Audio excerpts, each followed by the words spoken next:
The word Alcazar is Arabic and means fortress. The Alcazar of Toledo is emblematic because its four towers standing out on the roofs, together with the cathedral spire, identify the profile of the city. But it is also because it represents, for the history of Toledo and Spain, the eternal phoenix that rises from its ashes. The building, as we see it today, is a Renaissance fortress palace commissioned by the Emperor Charles V and designed by the architects Enrique Egas, Covarrubias, Villalpando, and later Herrera. The subsequent reconstructions have been totally faithful to the 16th century Renaissance palace. The north facade is Plateresque, the work of Enrique Egas and Covarrubias, and the south facade of Herrera. The center of the building is occupied by its magnificent two-story courtyard with an imperial five-section staircase on one side.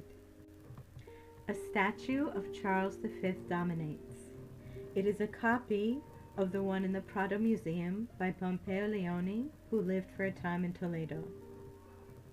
There is evidence that since Roman times there was a palace fortress in the place of the Alcazar, because under its basement you can see a Roman cistern.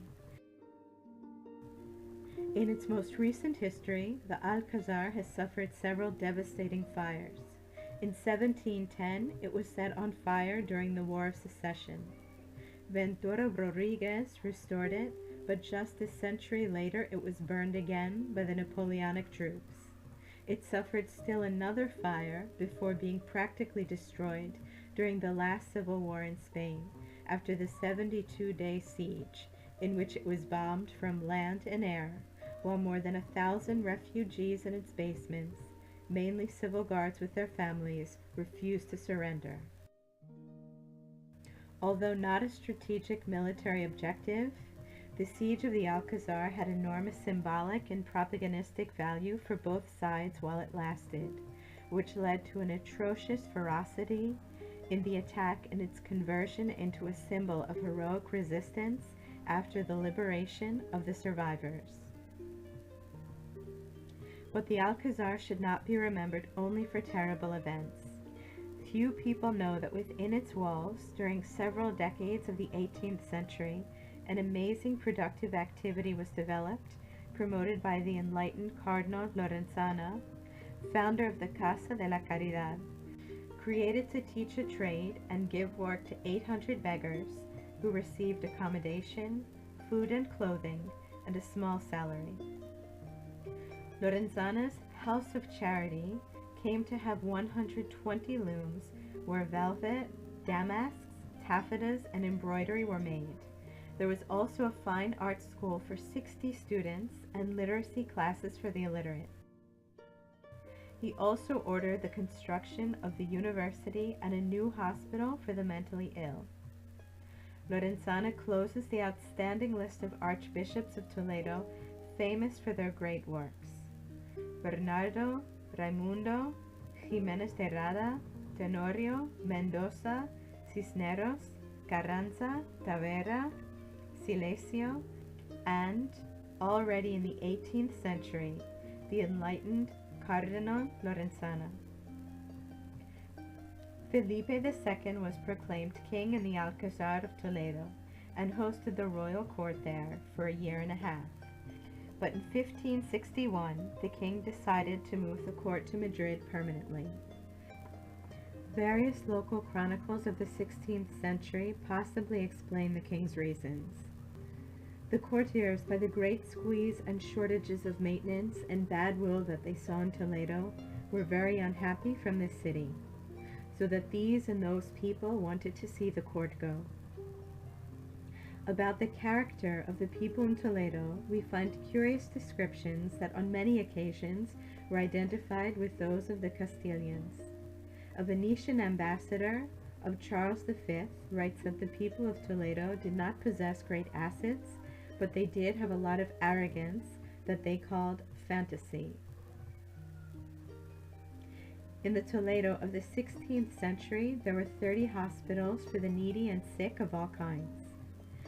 Of these, the great works that remain today are Santa Cruz and Tavera, because the social decline of Toledo and its drift towards a kind of convent reserve did not begin until the 17th century. The Santa Cruz Hospital was commissioned in testament by Cardinal Mendoza at the end of the 15th century to house orphan children. For this he donated his property, leaving Queen Isabel I as executor. The design, initially Gothic, is due to brothers Anton and Enrique Egas, who were inspired by Italian models such as the Hospital of Milan. Later, Covarrubias did the main courtyard with his famous Plateresque staircase.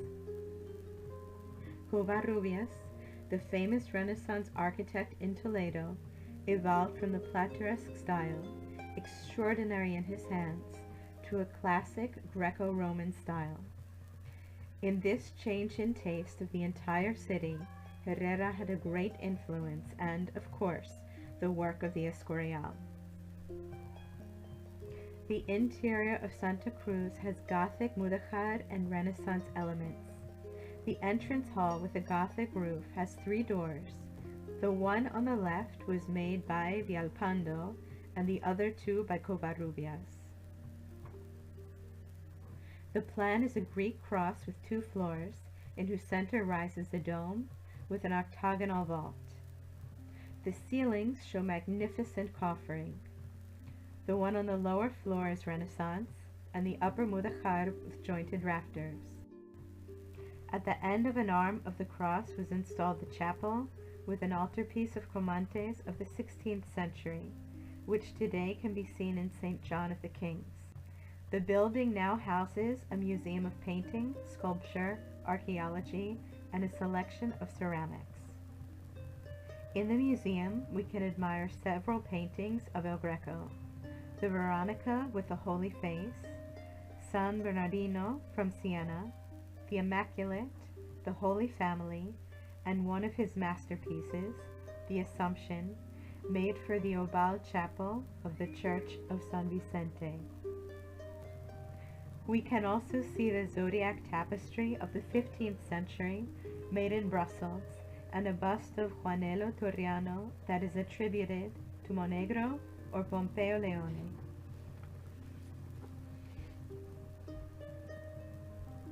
In the area of the Archaeological Museum, the Estela de las Herencias from the Bronze Age, a marble parapet of the Caliphate era, and a Roman mosaic of the seasons stand out.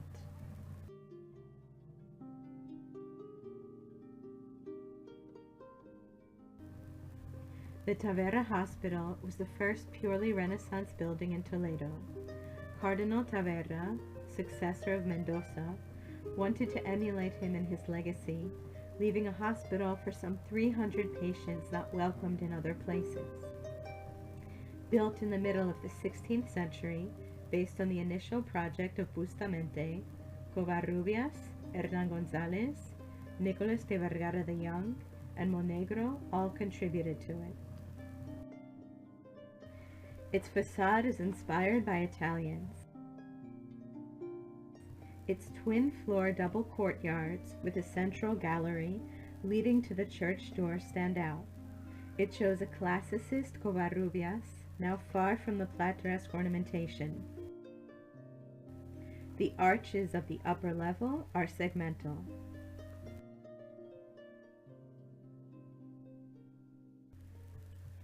Under the dome of the church is the sarcophagus of Cardinal Tavera, masterpiece of Berruguete in Carrera marble. The face of the cardinal was made from the mortuary mask, which gives it an overwhelming realism.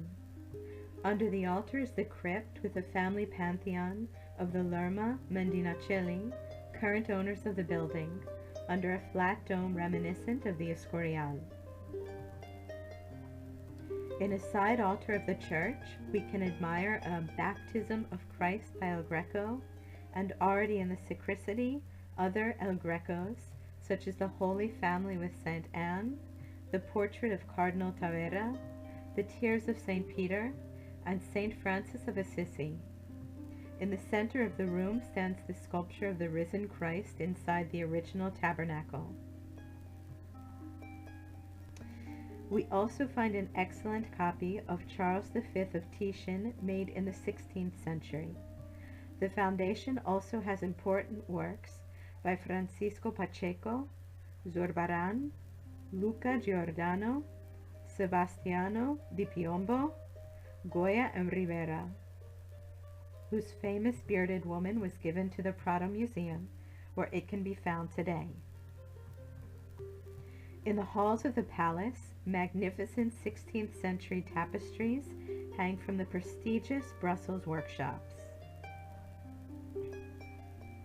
The original hospital pharmacy is preserved, one of the oldest in Europe, with ceramic jars of Talavera and Puente del Arzobispo, and the stills and containers manufactured in glass gallows, weights, and measures necessary for mixtures, and the original furniture with compartments for the custody of the active components. The most valuable ones were kept in the eye of the apothecary. The complete file that collects the notes of the hospital since its inauguration, magnificently bound, is also preserved. Giovanni Torriano, known in Spain as Juanello, was an Italian engineer who accompanied Emperor Carlos V as an inventor and watchmaker. In Toledo, he received an assignment that was an unprecedented engineering challenge. He had to create a device that would bring up running water from the Tagus River to the city, saving almost 100 meters in height, and run only with the force of the river current.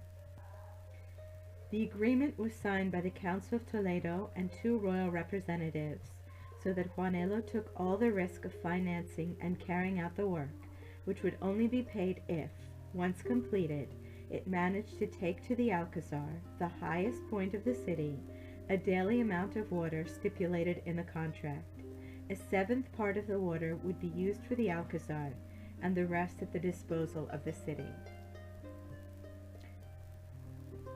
Juanello spent 4 years designing and constructing a hydraulic device that adapted to the steep hill by assembling a complex system of tubes, cups, tiers, and tanks in several levels, which worked by 2 large water wheels in the river. In 1568, the water reached the Alcazar, and in a greater amount than that promised. Juanello's device aroused admiration throughout Europe, since the maximum water elevation reached so far was 40 meters in London, and it still took 2 more centuries to surpass it. Despite the success and the signed contract, Juanello Torriano was never paid for his work, and was forced to maintain his device throughout his life in the hope of, at least, charging the stipulated maintenance.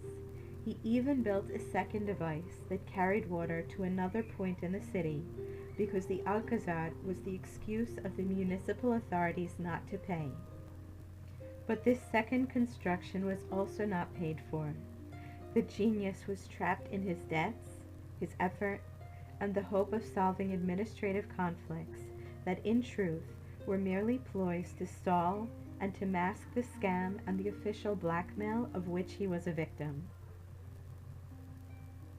The Renaissance genius died ruined, begging for the intercession of King Philip II in pitiful letters, as it left his family impossible debts. His device survived only a few years past his death due to lack of maintenance. Toledo had running water in Roman times, and did not have it again until almost the 20th century. Juanello's device offered a brief period of fresh water in between so many centuries of dust, sweat, and iron in Toledo, whose usual urban landscape was full of donkeys with water jugs.